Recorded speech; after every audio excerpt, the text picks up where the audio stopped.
മന്ത്രവാദത്തിലൂടെ സ്വർണം ഇരട്ടിപ്പിച്ച് നൽകാമെന്ന് പറഞ്ഞായിരുന്നു മന്ത്രവാദിനിയായ ഷമീമ എന്ന ജിന്നുമ ഉൾപ്പെടെയുള്ള നാലംഗ സംഘം കൊല്ലപ്പെട്ട വ്യവസായി പൂച്ചക്കാട്ടെ MC ഗഫൂർ ഹാജിയെ സമീപിച്ചത്. ഷാർജയിൽ സൂപ്പർ മാർക്കറ്റ് ഉടമയായിരുന്ന ഗഫൂർ ഹാജിയെ വശീകരിച്ച സംഘം വീട്ടിൽ സ്വർണം വെച്ച് മന്ത്രവാദം നടത്തുകയും ഇതിന്റെ മറവിൽ 596 പവൻ സ്വർണം തട്ടിയെടുക്കുകയുമായിരുന്നു.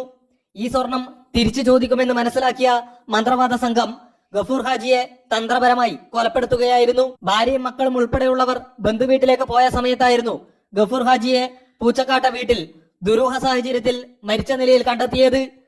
അറസ്റ്റിലായ മന്ത്രവാദിനി ജിന്നുമ 2 വർഷക്കാലം കൊല്ലപ്പെട്ട വ്യവസായിയുടെ കുടുംബവുമായി അടുത്ത ബന്ധം പുലർത്തിയിരുന്നതായി കേസന്വേഷണം ആവശ്യപ്പെട്ട് രംഗത്ത് വന്ന ആക്ഷൻ കമ്മിറ്റി ഭാരവാഹികൾ അറിയിച്ചു.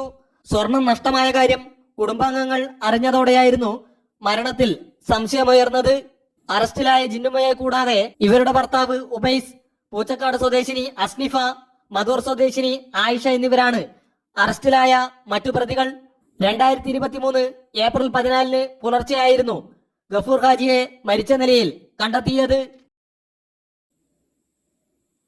കൊല്ലപ്പെട്ട വ്യവസായി MC ഗഫൂർ ഹാജിയുടെ പൂച്ചക്കാട്ട വീട്ടിലേക്ക് തെളിവെടുപ്പിനായി അറസ്റ്റിലായ പ്രതികളെ എത്തിച്ചപ്പോൾ സ്ഥലത്ത് മണിക്കൂറുകളോളം വൻ സംഘർഷാവസ്ഥ സംജാതമായി. വൻ പോലീസ് സന്നാഹമുണ്ടായിട്ടും വീട്ടിനകത്തേക്ക് പ്രവേശിച്ചപ്പോൾ പ്രതിയായ ഉബൈസിന് മർദ്ദനമേറ്റു. പൂച്ചക്കാട് പ്രദേശവാസികൾ ഒന്നടങ്കം വീട്ടുപരിസരത്തെത്തി പ്രതികൾക്ക് നേരെ രോഷാകുലരായി ശബ്ദമുയർത്തി. മന്ത്രവാദവും കൊലപാതകവും നടന്ന വീട്ടിൽ തെളിവെടുപ്പ് നടപടികൾ 2 മണിക്കൂറിലേറെ നീണ്ടു.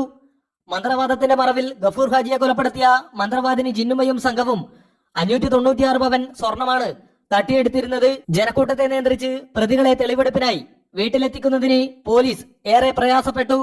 2023 ഏപ്രിൽ മാസത്തിലായിരുന്നു ഗഫൂർ ഹാജി കൊല്ലപ്പെട്ടത്. ആക്ഷൻ കമ്മിറ്റിയുടെ നിരന്തരമായ ആവശ്യപ്രകാരം മുഖ്യമന്ത്രിയോടടക്കം ആവശ്യപ്പെട്ട് DCRB DYSP ജോൺസണും സംഘവും തന്ത്രപരമായി നടത്തിയ അന്വേഷണത്തിലാണ് പ്രതികൾ പിടിയിലായത്.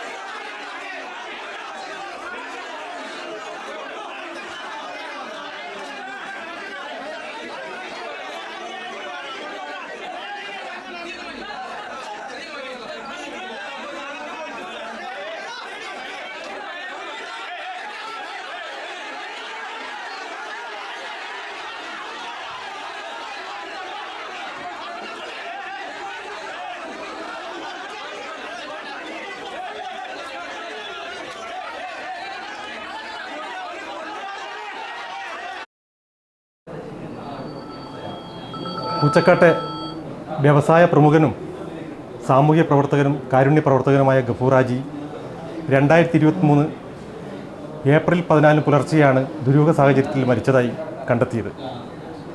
അദ്ദേഹം മരിക്കുന്ന തലേ ദിവസം അദ്ദേഹത്തിൻ്റെ ഭാര്യയെയും മകളെയും മകൻ്റെ ഭാര്യയെയും ഒരു ബന്ധുവീട്ടിൽ അദ്ദേഹം പറഞ്ഞയക്കുകയുണ്ടായി. റംസാൻ മാസത്തിൻ്റെ ഏറ്റവും പ്രധാനപ്പെട്ട നാളായ റംസാൻ 23 പുലർച്ചെയാണ് ഇദ്ദേഹം മരണപ്പെട്ട ഒരു സാഹചര്യം ഉണ്ടായിട്ടുള്ളത്. ഒരു വെള്ളിയാഴ്ച ദിവസം കൂടിയായിരുന്നു ഇദ്ദേഹത്തിൻ്റെ മരണം. ഈ ഘട്ടത്തിൽ മനഃപൂർവ്വം എന്ന നിലയിലാണ് ഈ ഗഫൂർ ഹാജിയെ ഇന്ന് അറസ്റ്റ് ചെയ്യപ്പെട്ട ഈ ജിന്നുമ്മയും കൂട്ടരും കുടുംബത്തെ പറഞ്ഞയച്ചതെന്നുള്ളത് ഇന്ന് തെളിഞ്ഞിരിക്കുകയാണ്. ഇതുമായി ബന്ധപ്പെട്ട് നാട്ടുകാർക്കാർക്കും സംശയമുണ്ടായിരുന്നില്ല. വെള്ളിയാഴ്ച മരണം സംഭവിച്ചതുകൊണ്ടും നോമ്പിൻ്റെ 23-ാം നാളെന്ന നിലയിലും ആ പ്രത്യേക ദിവസത്തെ കണക്കിലെടുത്തുകൊണ്ട് കുടുംബാംഗങ്ങളും നാട്ടുകാരും ചേർന്ന് പൂച്ചക്കാട് ജുമാ മസ്ജിദിൽ അദ്ദേഹത്തിൻ്റെ കബറടക്കം നടത്തുകയുണ്ടായി. തുടർന്ന് കുടുംബാംഗങ്ങൾ ചേർന്ന് ചർച്ചകൾ നടക്കുമ്പോൾ ഈ കുടുംബത്തിലെ 12ഓളം അംഗങ്ങളിൽ നിന്നും ഗഫൂർ ഹാജി പല ഘട്ടങ്ങളിലായി 596 പവൻ സ്വർണം സ്വരൂപിച്ചിട്ടുണ്ട്. അങ്ങനെ പരസ്പരം ചർച്ച ചെയ്തതിൻ്റെ അടിസ്ഥാനത്തിൽ ബേക്കൽ പോലീസിൽ അദ്ദേഹത്തിൻ്റെ മകൻ മുഹമ്മദ് മുസമിൽ പരാതി നൽകുകയും ആ പരാതിയുടെ അടിസ്ഥാനത്തിൽ 2023 ഏപ്രിൽ 28-ാം തീയതി കബറടക്കത്തിൽ പോസ്റ്റ്മോർട്ടം ചെയ്യുന്നൊരു സാഹചര്യമുണ്ടായിരുന്നു. ആ പോസ്റ്റ്മോർട്ടത്തിൽ പ്രാഥമിക വിവരം എന്ന നിലയിൽ അദ്ദേഹം ഒരു സ്വാഭാവിക മരണം എന്ന് മാത്രമാണ് കാണാൻ കഴിഞ്ഞിട്ടുള്ളത്. അദ്ദേഹത്തിൻ്റെ ആന്തരിക അവയവങ്ങൾ രാസപരിശോധനയ്ക്ക് അയക്കുകയും ആ പരിശോധനയിൽ തലയ്ക്ക് ക്ഷതമേറ്റുകൊണ്ടാണ് അദ്ദേഹം മരിച്ചു എന്ന് പറഞ്ഞ് നമ്മുടെ അന്വേഷണ ഉദ്യോഗസ്ഥർ വളരെ ലാഘവത്തോടെയാണ് അത് കണ്ടിട്ടുള്ളത്.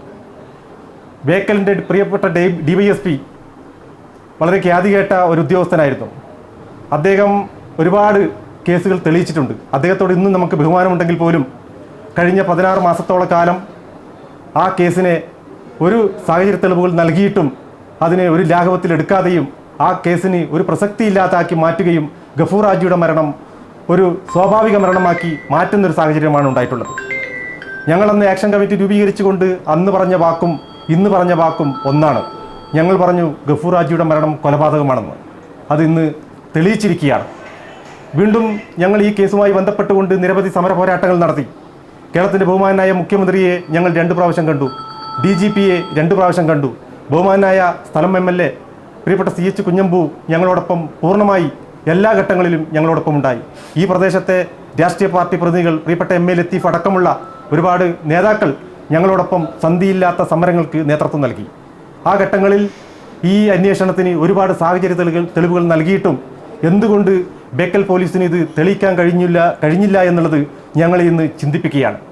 ഞങ്ങൾ വീണ്ടും മുഖ്യമന്ത്രിയെ കാണുകയും ഈ അന്വേഷണം സംസ്ഥാന ക്രൈംബ്രാഞ്ചിനെ ഏൽപ്പിക്കണമെന്ന് ഞങ്ങൾ പറഞ്ഞപ്പോൾ ജില്ലാ ക്രൈംബ്രാഞ്ചിനാണ് പോലീസ് ഏൽപ്പിച്ചത്.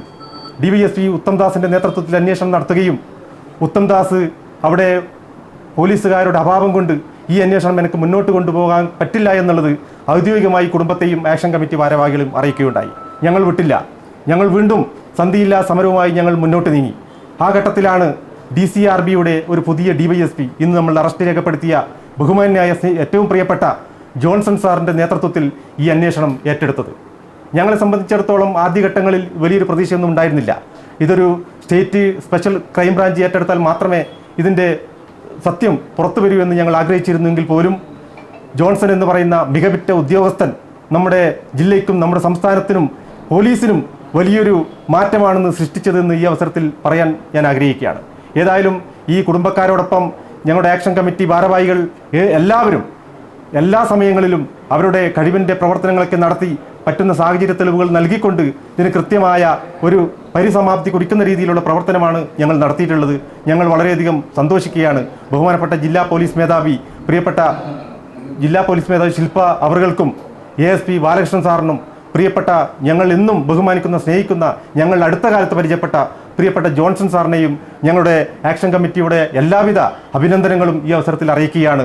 ഞങ്ങളോടൊപ്പം സഹകരിച്ച പത്രമാധ്യമ സുഹൃത്തുക്കൾ ഞങ്ങൾക്ക് വേണ്ടി ഒരുപാട് സഹകരണം ഈ ഘട്ടങ്ങളിൽ നൽകുകയുണ്ടായി. അവരോടും ഈ അവസരത്തിൽ നന്ദി അറിയിക്കുകയാണ്.